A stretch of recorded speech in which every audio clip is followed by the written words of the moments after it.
Good evening. Welcome to the First Friday Show. I'm Mililani Trask, and I'll be your hostess for this October 5th, 2012 edition of First Friday, the Unauthorized News. If you're tuning in tonight, and it is Friday, October 5th, then you're watching a live show on Oahu. Give us a call with your questions or comments. The number is 834-2886. 834-2886. Tonight, we're welcoming back to the show a special guest and friend, Trustee Rowena Akana, and we're going to be taking a look at an ethics complaint that she has filed against Trustee Haunania Poliona relating to the purchase of some property. Prior to that, we're going to be looking at some of the candidate races and also taking a look at some national and international points. But before that, a correction. Manu? Aloha, ladies. I have a small correction from last month. We were discussing the Osprey and that aircraft and other military aircraft being transferred to Kaneohe Marine Corps Air Station, and we were reporting on the number of personnel and dependents estimated at 5,700, and I mistakenly, at one point in time when I was speaking, upped it to 57,000. So I wanted to make sure that everyone knew that it was 5,700. It's still a tremendous amount of new people in this area. Our point was really that there's a strain on an already overextended infrastructure, the roads, the sewer system, and our clean water supply, among other things. So I just wanted to say that. Now, as I am making that correction, I also wanted to make a comment that a retired military officer came and was speaking to me about the story on the new aircraft being home-based over in Kaneohe, and he had mentioned to me that he actually appreciated the story. He said that any military person who is informed about this type of aircraft would know the dangers of the Osprey, and he questioned and he asked me, why do you think Senator Inouye wants those horrendous aircraft being based here in Kaneohe? And I said, I have no idea. Maybe you can ask him and find out. So I thought that was really interesting to have someone come and talk to me about it. It'd be interesting to see if he'll even comment on why that is. But it's good to get a comment like that from somebody who really knows. It kind of tells us that what we're doing, what we're saying on the show is really accurate. Someone who knows. In any event, though, at the top of Unauthorized News, the United Nations human rights experts gathered in Copenhagen, Denmark, September 20th and 21st to consider human rights violations that have occurred as a result of the taking of indigenous territories by the UNESCO World Heritage Site Committee and also various states. The human rights experts received testimony on many situations. The case of Papahanaumoku in the Pacific from Australia, the case of the Endorois Maasai people, the case of the Kenya Lake system, the taking of the Ghats in India, and also the taking of the lands of the Karen people of Thailand. The experts came from around the world. Also present was UNESCO, the IUCN, and the ICOMOS, the two organizations that did the report on the Papahanaumoku. And at the conclusion of the two-day seminar, the resolution approved and passed by the experts found that there was human rights violations, in some cases extensive and gross human rights violations. The Hawaiian peoples have lost the right to fish, gather, and worship in 140,000 acres of the Northwest Hawaiian Islands, which is part of our state. But in the case of the Endoroi Maasai, 60,000 have now been expelled from the UNESCO World Heritage Site. In the case of the Karen people in Thailand, the year following the UNESCO declaration, they began a systematic burning of all of their villages, and we received sad news in Denmark that this past year, their great leader and human rights advocate was shot dead in the UNESCO site. There is now an ongoing criminal investigation focusing on the managers of the UNESCO World Heritage Center. We will move forward now with these resolutions, taking them to the next UNESCO meeting, which embarrassingly will be their 40th anniversary, and they will now have to contend with human rights experts finding human rights violations. We'll keep you posted as we go forward, but we have some good news on the Kauai Ha'o case tonight. Very interesting. You know, last month we reported on the win to stay the building of the rail transit by Paulette Kalekini. And this month we can report another win by an excellent Hawaiian woman, Dana Naone Hall, with the assistance of her attorney, David Kimo Franco, from the Native Hawaiian Legal Corporation. They have actually succeeded in halting the construction at the Kauai Ha'o Church for their multi-purpose center. You know, when she put together this case, it's been 3 long years since it's been in the courts, and just this past September, the Intermediate Court of Appeals ruled that considering hundreds of iwi that have been dug up since the case began, and it's likely that SHPD, right, the State Historic Preservation Division, should have required Kauai Ha'o Church to complete an AIS. And the AIS, you know, it's not an EIS, it's an archaeological inventory survey, before state approval of the project, and that SHPD actually violated their own rules. So right now, there's a halt on continuing that construction. That's, you know, that is a very, very good thing to hear, because some of the people that belong to Kauai Ha'o, some of the members, have come to OHA over the past year and a half complaining about the money that we gave to Kauai Ha'o, which was $1 million. And we were told the money was going to be used to rebuild Likeke Hall. Of course, we never asked how extensive the building was going to be. And of course, we were not told that they were going to extend it over the graveyard. So we were really shocked when we found out that many beneficiaries were coming to OHA to complain and to say, you know, why did you give them $1 million to dig up our relatives? Didn't OHA vote to not fund further? No, we have not funded further, but what we did do was ask the board of Kauai Ha'o and its kahu if they would come together in a in the Ho'oponopono session to try to resolve this issue. And they had many, many meetings, and then finally the head of the board decided he didn't want to meet anymore, and that was the end of that. And so OHA can only do so much. I mean, we did our very best to try to get the two sides together. But since that time, we've heard that there are at least 5,000 iwi that are buried, not buried, but interned in the basement of the church. And we don't know. The construction is stopped, we don't but know it doesn't how make well. a solution. No, it doesn't. It doesn't give us a solution. It doesn't. So, we're going to have to hope that the Kauai Ha'o folks can come together, and especially in terms of taking care of the iwi. We knew that thousands were accumulating, but to have as many as you're saying, you know, we need to continue to follow this story, because although the court has ruled to stop the construction, I mean, it's a way, it's like the rail, you still have the conflict underlying the issue that is still going to be resolved. It's going to be a tough one, but we'll need to continue to follow it, I think. I think that one of the things that OHA has offered to do is to provide the lauhala and the paraphernalia that is used to wrap the iwi, so that it is at least customarily the right thing to do.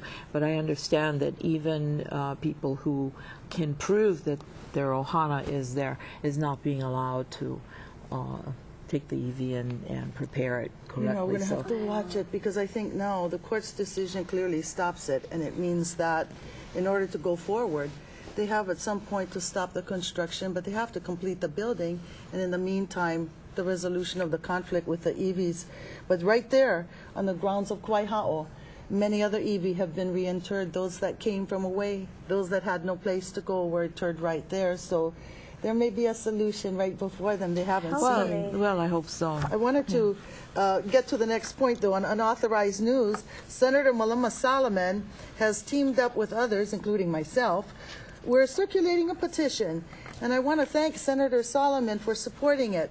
The petition is a petition opposing the proposed electricity rate increase for Hawaii Island that is being brought to the PUC by HELCO.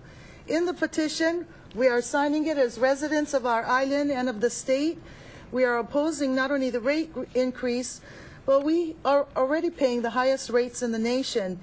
We have determined that these rate increases are the result of an October 2008 agreement between the state of Hawaii and HECO and its subsidiary companies, which sanctioned by the state the existence of a HECO energy monopoly, enabling it to pass on to Hawaii ratepayers all costs for their own expansion. We're hoping that people will sign the petition. We just recently brought it out, and with Senator Solomon's help and also the help of Patty Cook, chair of the Democratic Party up on our island, we have already gotten over 600 signatures. We end the petition by saying, failing this, failing the state, rescinding the agreement, which was signed by Linda Lingo. Failing this, we will support the filing of class action litigation against the state of Hawaii and the HECO for breach of trust and for antitrust. Help us out. Take a look at the agreement yourself.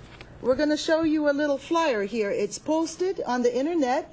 If you want to see the 2008 agreement between Linda Lingo and HECO saying that the state allowed them to be a state-sanctioned monopoly, go to this site, www.malamasolomon.com. There you can find the 2008 agreement as well as other information relating to the petition. Get a copy of it, sign it, and you can send it in either to Senator Solomon or to myself or Patty Cook. May I say something? I'd like a copy of your petition because I don't see why the island of Oahu should be left out. About a year ago, I wrote a letter that was printed in the newspaper about HELCO and about the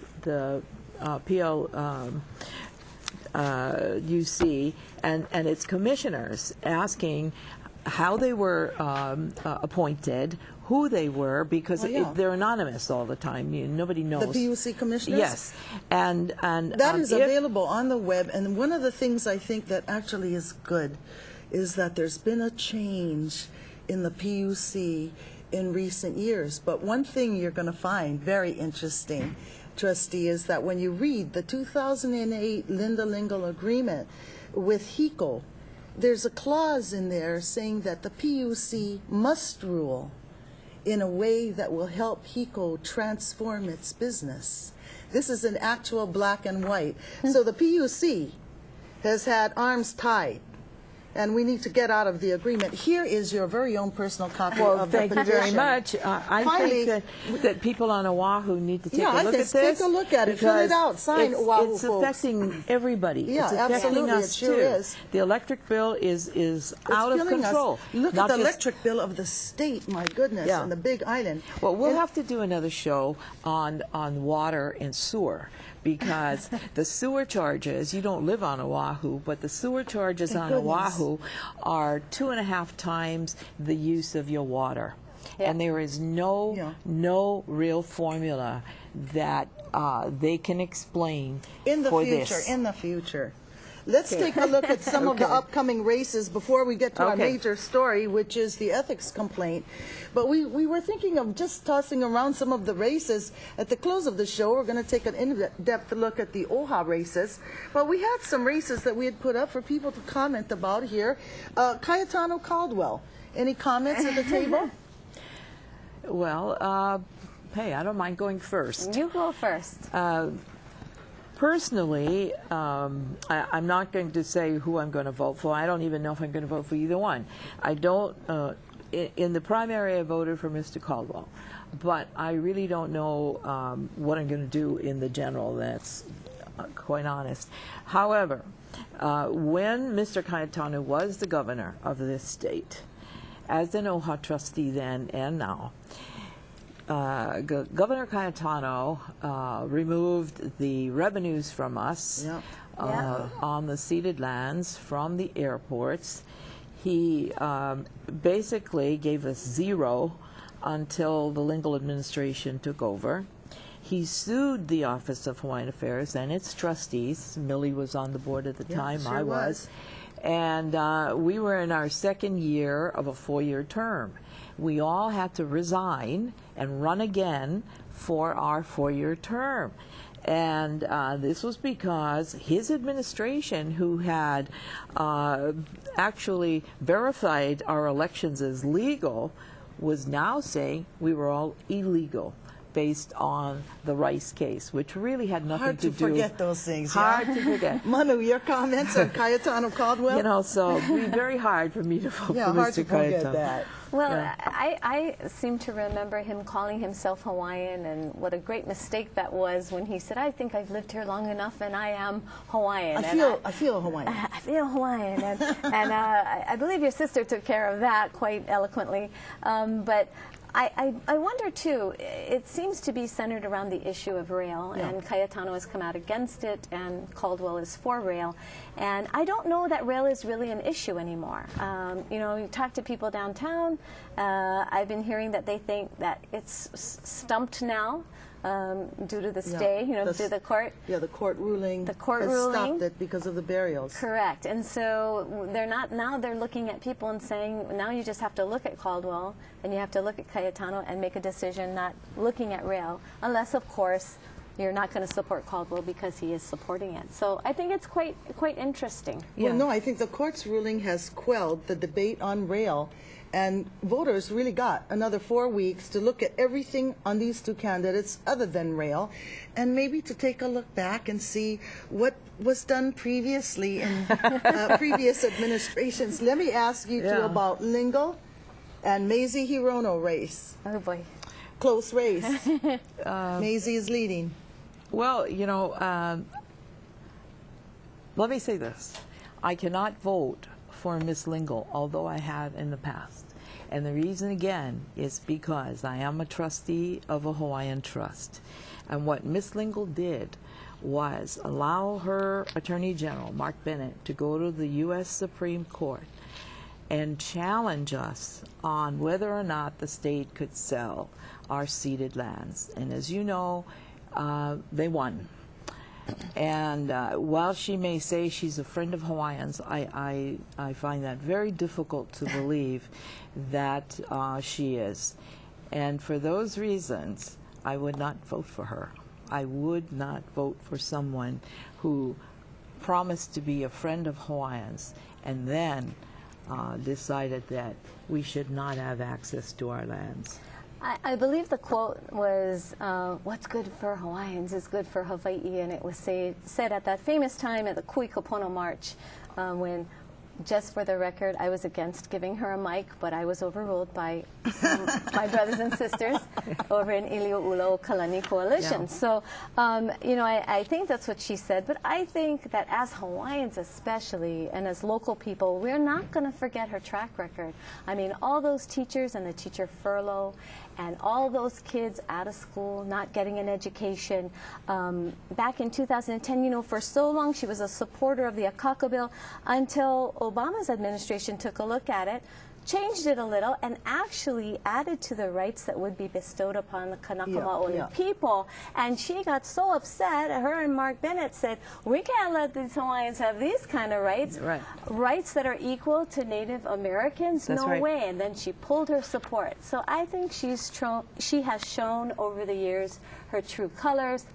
I know Kauai knows that with the super ferry and the special dealings. So I would have to say, you know, the only thing that makes me shudder is I know they're going to be having a debate, and Lingle is always slick, and Hirono's a local girl. So I hope that debate, I think there's one coming up. You know, I think in talking with people on this race, it's so interesting because, you know, as Hawaiians, we remember what different governors did with regards to our issues. But, you know, more and more when I talk with voters, people are really looking at and concerned about changing the balance of power in the Congressional Senate. Yes.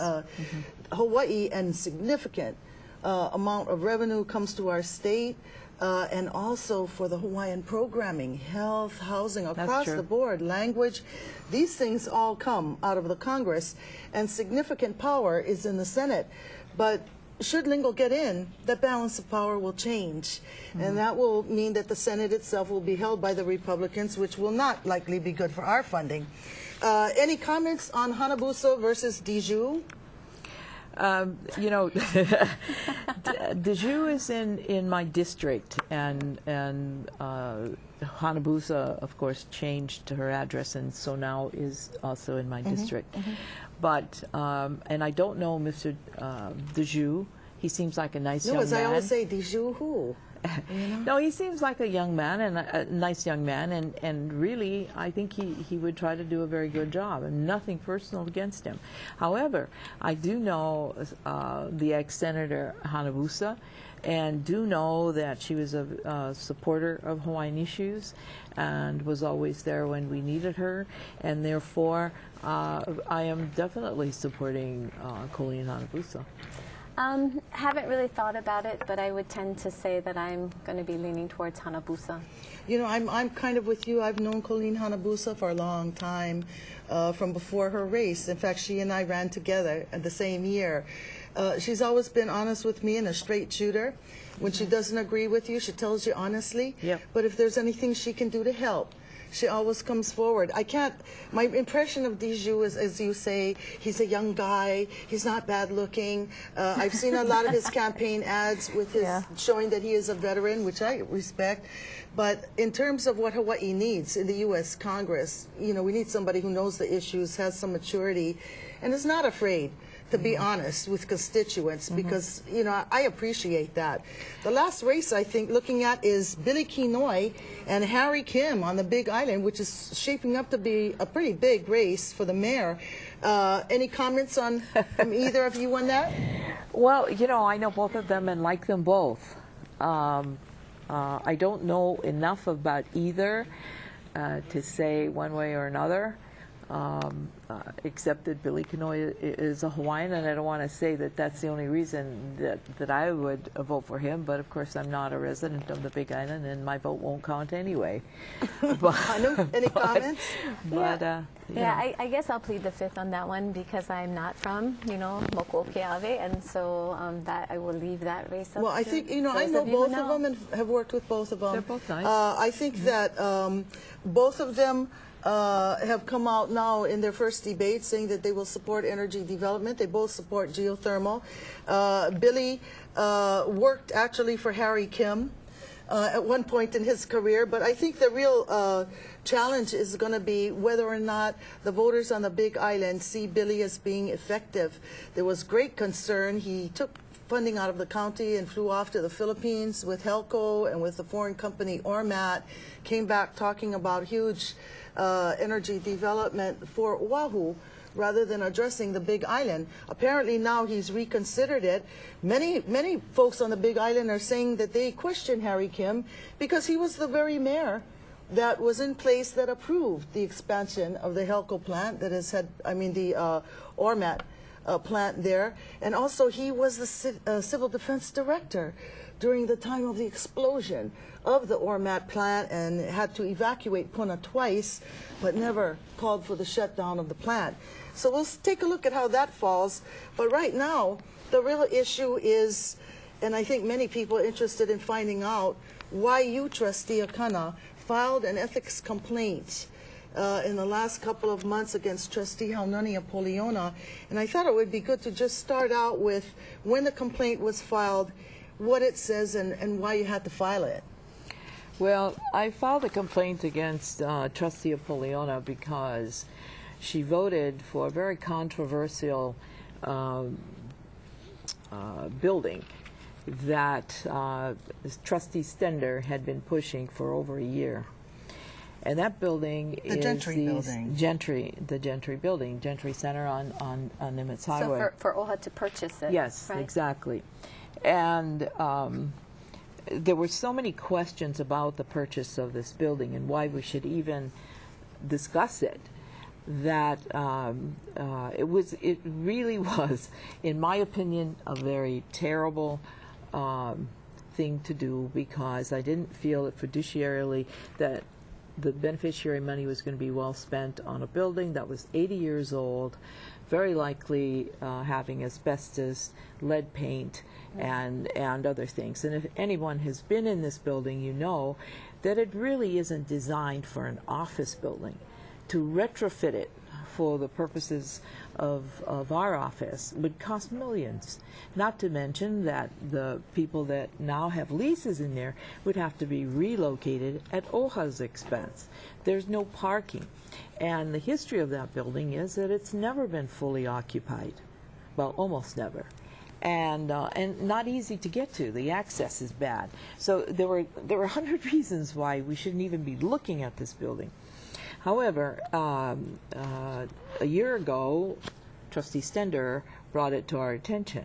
So we went and we took a look at the building. We came back and none of the trustees wanted to move into that building. So Trustee Stender himself said, well, there's no point in investing in it if nobody wants to move. I thought the issue was dead. A year passes and here it comes again. You know, it's like, where did this come from? Anyway, between Mr. Stender, one staffer, and a hand-picked realtor that Mr. Stender picked, they worked out a deal, and then all of a sudden this was brought to the budget committee. Quite frankly, most of us were shocked. We thought this was a dead issue. Anyway, as time went on, our administration was asked to look at the finance of this building. They put out an RFP, yada yada yada. To get to the meat of things, 3 banks made an offer. One bank was outstanding, and that was the Bank of Hawaii. So when it came down to a vote, I asked that whether or not Trustee Apoliona would be allowed to vote since she sits on the Bank of Hawaii board. Yeah, she has been a board member of Bank of Hawaii for many years. Right. Yes. So on the first vote, and they have always been very supportive of her in her campaigning. yes. And so on the first vote, our board attorney said it would be a conflict and she could not vote. So there were 4 votes for it, and 3 of us against it, and 1 abstained. So it was a 4-4. No decision could be made. No Who voted decision. for it? Who voted for it? 4 voted yes. Trustee Waipahi, Trustee Machado, Trustee Apo, and Trustee Stender. Trustee Apoliona was in a conflict and was silent, and the Yes. 3 that voted yes? The The 3 that voted voted against it? was Hulu Lindsay from Maui, Bob Lindsay from the Big Island, and myself. So Cataluna Abstained. abstained. He voted, he was on teleconference, and he said I see. There was no majority. he was not going to participate in this. So it was, I thought, dead on arrival again. Well, the very following week, this comes up again. And when it comes up this time on the action item, the financing bank is missing in the verbiage. So I questioned. So they left the reference to the bank out? Yes. And so I said, well, the issue is the same. Who's the financing bank? And Trustee Stender said, well, there were 3 offers. We haven't made a decision yet on who it's going to be. But they knew at the time it was Bank of Hawaii. It was the only bank. And they had disclosed it at the time of the first vote. Oh, yes. And later with staff, when we inquired by staff. And so Trustee Apoliona was allowed to vote this time, giving them the 5 votes to purchase this terrible building. Did you have any legal, like you said in the first meeting, you had, your lawyer said, Yeah, it was the that she same. shouldn't. It was the same And board attorney who said she could vote. who's your board attorney? Are you allowed to Robert say? Klein. Is it still Robert Robert Klein Yeah. was in the first meeting? Yes. And he said And, she shouldn't vote. and when the issue was raised that she was in a conflict, she did not vote, and he agreed that she should not vote. And in the second meeting, he was also there, but agreed that she could vote. Yes. Yeah. So then, With that vote, they then had a majority. Yes, yes. And so I filed a complaint with the Ethics Commission on the basis that that Ms. Apollyon should not have voted because she absolutely sits on the bank that was the finance. Absolutely, she does. Conflict of interest. Yeah, it was a definite conflict of interest. Can I ask you something about the building? Because several months ago, we had mentioned it on the show because an item came up about some land. And then there was an article in the Oha newspaper, I guess it was last month, that talked about the purchase of the land, but there was no information about the price, was it ever appraised, the condition of the property. There was no information at all. Purposely. Yeah, so I'm wondering, what was the price of the building? What was the appraisal? And was there any effort to take a look at problems, a due diligence study done on the condition of the building? Because it's 80 years old. I mean, there's no tenants. This building was put on the market for years. No, it was put on the market for years, and then it was taken off because they couldn't sell it. At the time, that OHA purchased the building, it was not on the market. My understanding is that no, it was not on the market. I checked. OHA approached them, and when I say OHA, I mean Trustee Stender. Okay, well, so back up a little for clarity purposes. I went to a presentation that was done by OHA, and they talked about the Kaka'ako purchase. And I thought that I was told at that time that one of the plans of some of those lots was to build OHA offices, or is that, so what's happened? So now they needed to purchase a building also, or? It's ludicrous. No, I mean, these are the issues that the two Lindsays raised and I raised. How can you do this? We went all over the community asking them to sign on to the acceptance of the land that the governor or the state was offering us in exchange for the past due amount owed to OHA. And everyone was told it was because OHA was going to make these parcels which our was actually a good idea. Of course, it's still a good idea. We talked about it here on the show that that area and the buildings there are much better for office. So is that not going to happen now? Well, I hope it will. However, how can we do both? The monies that we would spend on trying to renovate a building that is not suited for our needs may, once you start breaking things down, visibly there's no asbestos, but once you start disturbing the building structure, if there is, everyone's going to be exposed. I don't know what it's going to cost to remediate this whole thing. There had been a report that OHA had done looking at the condition of the building. And one of the things the report had mentioned was that in buildings this old, 80 years old, there is likelihood that there would be asbestos. Did OHA ever, or Stender ever do a due diligence to see if there was asbestos there? No. OHA hired someone to do a due diligence on the building. But when questioned by Trustee Lindsay, in that due diligence, was there a portion of the due diligence that would cover looking at whether or not it had asbestos or lead paint? And the answer was no. Now, why? Right, especially when the report indicated they should look for it. I don't understand why. So when that person, I wasn't at that meeting, I read this all in the minutes because I was out of state, but in the minutes of the meeting, the presenter, who was part of the team that did the due diligence, said that was not part of the OHA request, number one. Number two, that you can almost assume that in a building this old, you would have some asbestos and maybe some lead point. I mean, that's sort of a given. That wasn't a 100% opinion of his, but this is what he assumed. And then he cautioned by saying, this is just what I think. And if there is, it's minimal. Let's talk a little bit about the value, because when I look at this deal, it was Stender who chased it for years, but he was able to push it through, and you and I, having been on the board, have seen this before. The thing is, did they get an appraisal? What was it? Who did the appraisal? Who was the realtor? And who brought them in on this deal? An 80-year-old building? Yeah. When I questioned, because we couldn't get any real answers from Mr. Stender, I asked the administration for the name of the realtor that was handling the sale for Gentry. And I was told there was no realtor. And I said, what do you mean there's no realtor?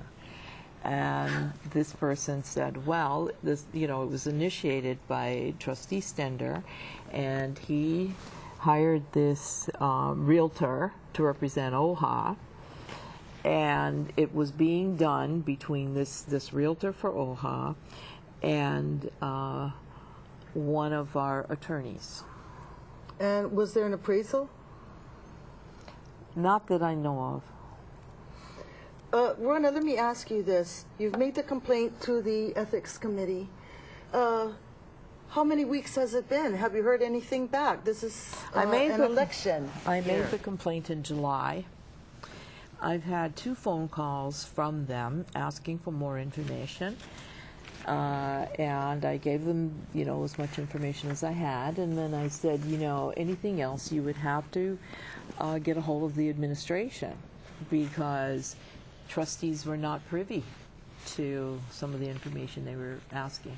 It's just bizarre to me that you have, I would assume, over at OHA, a system of internal controls and how to do proper procurement, how to be able to buy something, especially, a $20 million building, and that system failed. I mean, that's basically what you're telling us. Mm-hmm. And I also find it very interesting that OHA was very good about going out to the community and making sure to have community meetings on the Kaka'ako purchase, and this is just coming in through the back door. So, but this is nothing new, because if you recall the effort of Linda Lingo to come up with a ceded land settlement, which was also heavily supported by Stender, in that case the disclosure finally was made that they were kind of letting him eyeball it and taking his friend's advice, and there never really was any appraisal on the $200 million property, including several hotels in Hilo that at the hearings it came out that they were sinking underwater. But Ozzy was saying, oh no, we don't need any appraisal, just my friends will do it with me. I'm hoping that the Ethics Committee will rule on this, but tell me, when we were preparing for your show, the information you had sent was actually an article that you had written that you had not been able to get published because it was censored. Yeah.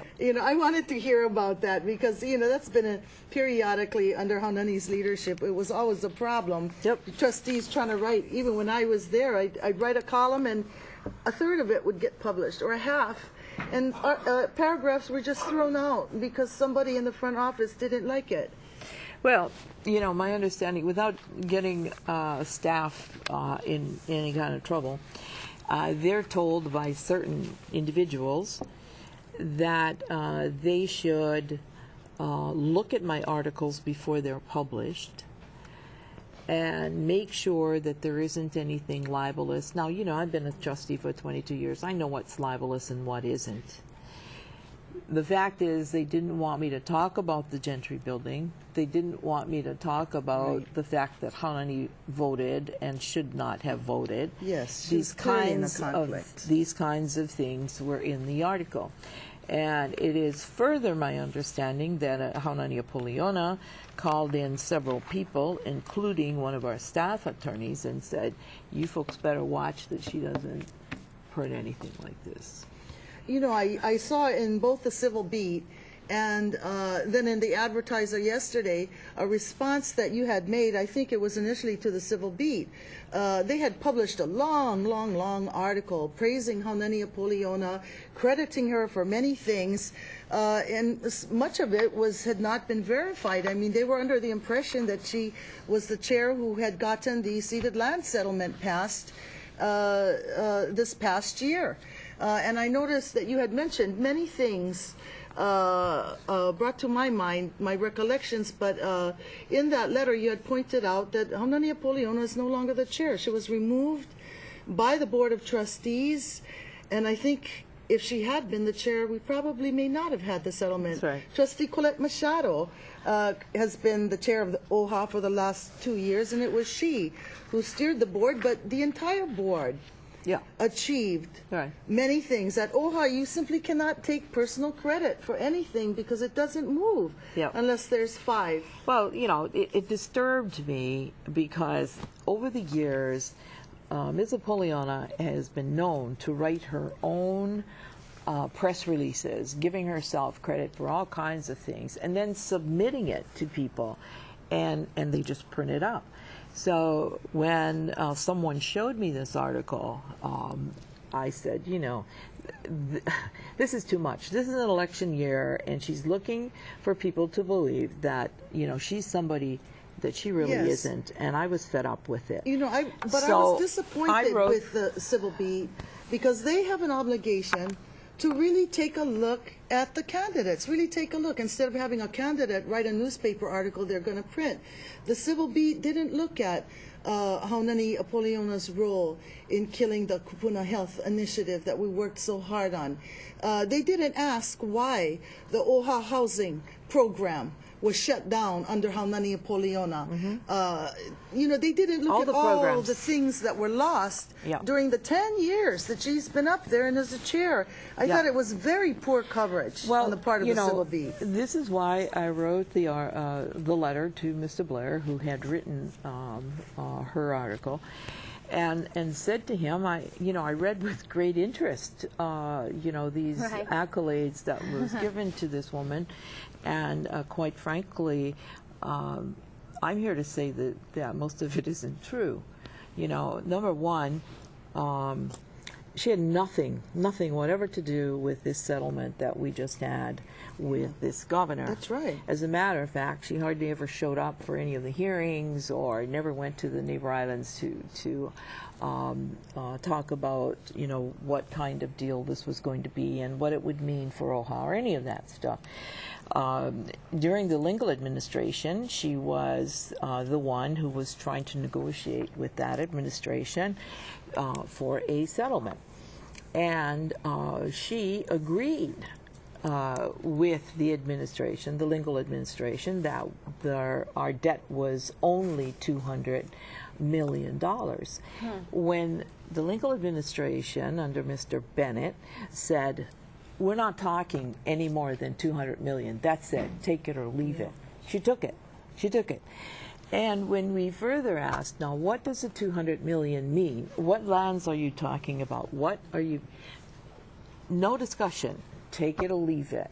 Here's $200 million. We've assessed these lands, and this is all we're going to go for. You know, it was still a mistake, I think, to not even have tried to get an appraisal. But let me cut in because I have some questions from folks that are calling in for you.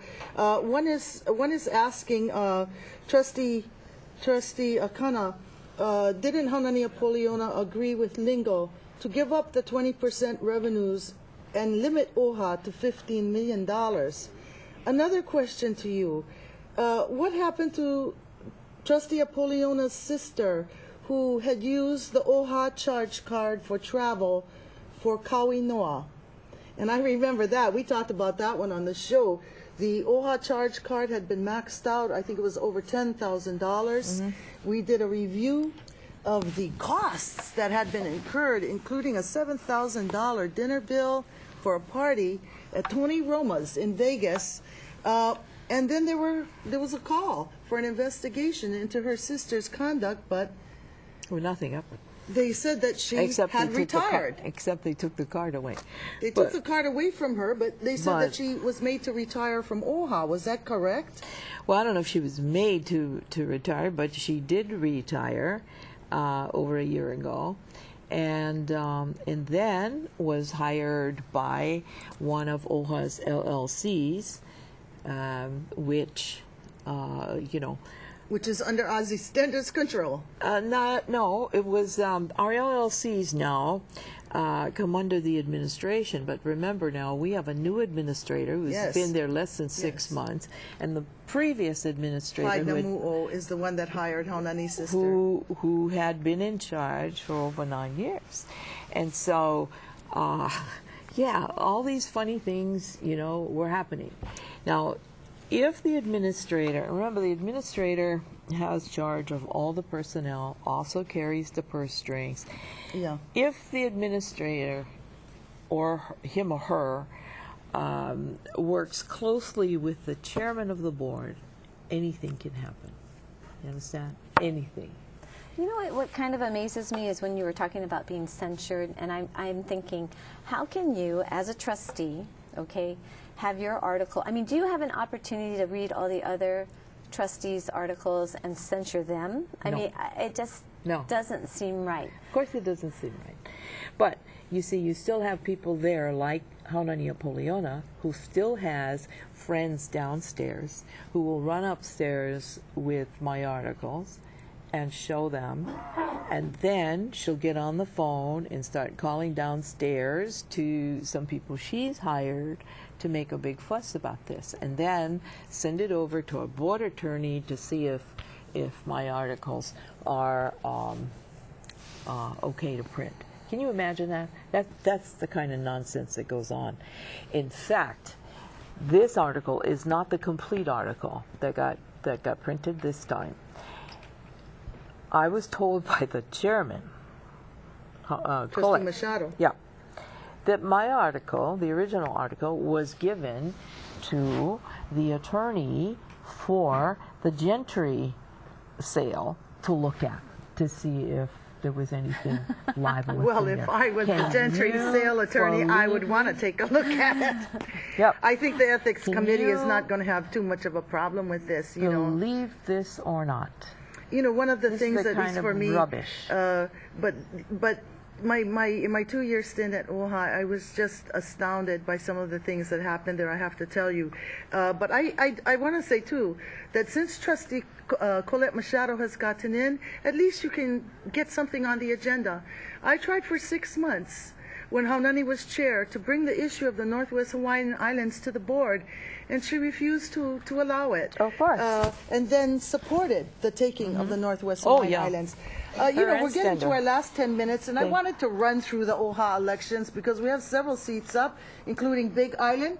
Trustee Bob Lindsay is running with 2 opponents. I will certainly be voting for him. He's a good trustee, works hard, and is an honest man, and I'm happy that he represents our island. He works for so many nonprofits. I mean, I don't know if either of you know Bob Lindsay, but he's a real good trustee. I've known him since he's come on the board. I didn't know him prior to. I can tell you that the Big Island is one of the hardest islands to represent because every area of the island has their own issues, their own causes. It's difficult, and the island is so spread out. But Bob spends an awful lot of time answering to his beneficiaries. I know that. You know, yeah. He works day and night. Very hard on that island. I've never seen anyone who represents that island. You know, the thing I got to tell you about Bob, when you leave him a message, important, get back to me right away. You better be prepared for a call at 3 in the morning because he's out there working until 3, and all of a sudden the phone's ringing, and I don't leave him that kind of message anymore. I just tell him, call me tomorrow at 8, because if you say it's important, he's working so late hours, he will call you with that kind of a message. Yeah, no, he's an excellent trustee, and I am going to vote for him. Now, Maui Island, there's several candidates running. Dane Kane is the candidate running with the backing of Ormat Geothermal from Israel. Rosemary Dewey, Haunani Apoliona's candidate.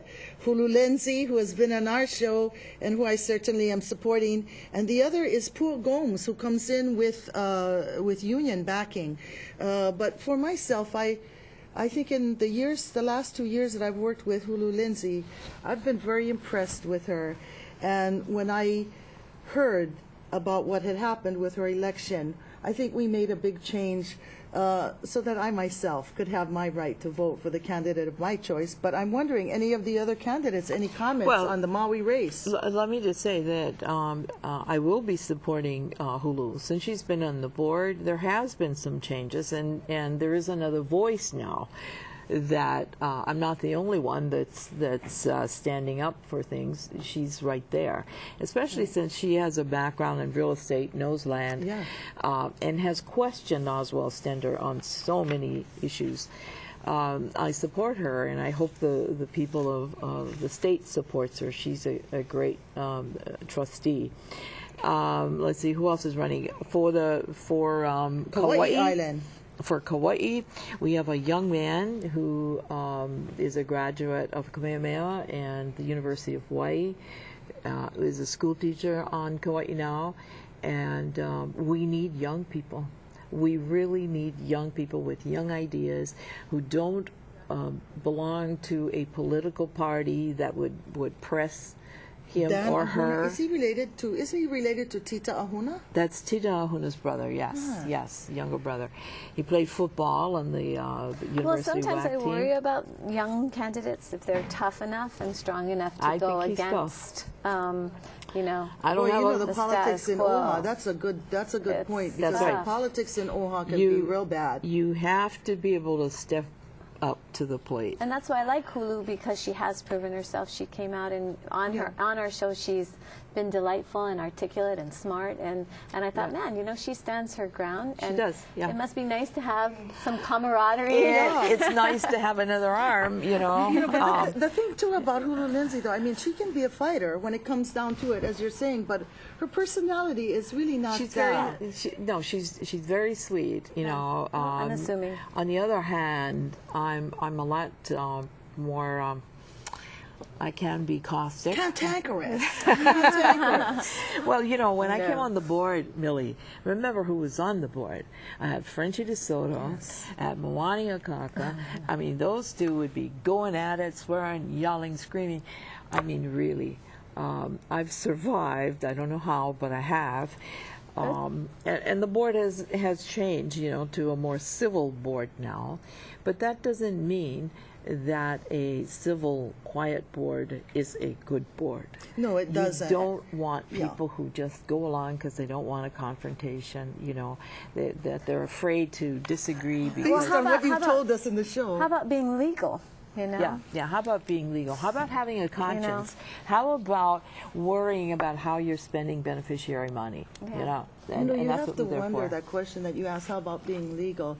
Because you have two votes with Haunani Apoliona, and the board attorney is their client. I mean, he was a justice of the courts. Yeah, you know, we haven't looked at one important race, and that is the Haunani Apoliona race. She is up now. She's been at OHA for 16 years. But she has two other candidates, Cal Lee and Walter Ritt, who returns. He was actually on the first OHA board. Comments on the Haunani Apoliona race? Well, you know, I have nothing against Walter. I like Walter. I was hoping he'd run, you know, when Molokai was up. But I think that Cal Lee is the kind of person that would stand up and not let people walk over him. And I think we need that kind of people on the board. And certainly I am looking to support him. You know, I think for myself, when I heard that Walter was running, I called him right away to find out, because I had heard that he was running against Trustee Machado, who is also up for election. But Walter told me that, in fact, Trustee Machado had contacted him and was supporting him and encouraging him to run against Haunani Apoliona. You know, for myself, having been some person, so Walter has thrown his hat in the at-large race instead of the Molokai race. But for myself, you know, I really, for 16 years have watched this occur. I will never forget losing the Kupuna health measure and having the Kupunas from the Big Island come up. Auntie Eleanor. Oh, you remember that? Yes, my God. Auntie Eleanor was in a wheelchair. Yep. And guess who said, you think I'm going to vote for you? You think I'm going to be sorry for you and give you a health program? Yeah. But Haunani also, you know, for years I've tried to have OHA support all the halau of the Pacific to go to the Pacific Cultural Exchange. But she has always insisted that only one halau from Oahu go, the one that has campaigned for her. You know, I'd like to see the halau from Kauai go 1 year, and then next year, let's send Molokai, let's send Maui, let's have some equity there. Also, it was Haunani Apoliona and Trustee Stender who pushed the Northwest Hawaiian Islands issue, and you know, we didn't oppose it. We asked only for consultation for Hawaiian rights to worship, to gather and fish, but we could not do it. I certainly will not vote for her. I will vote for Cal Lee.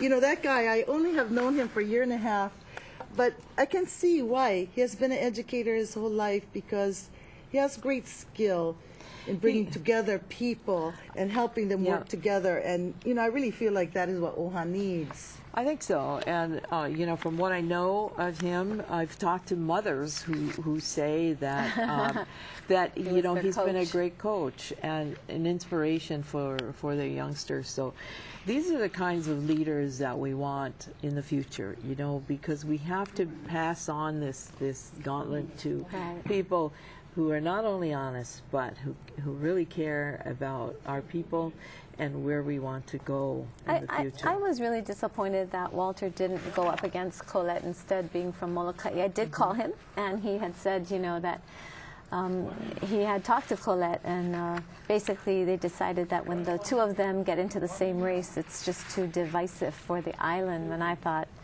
it would be so nice to have had him in that race.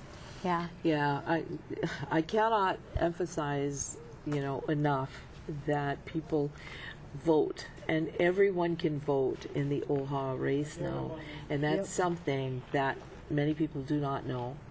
So every candidate has been put on the OHA website now, so you can find out who they are, and no matter who you vote for, just vote.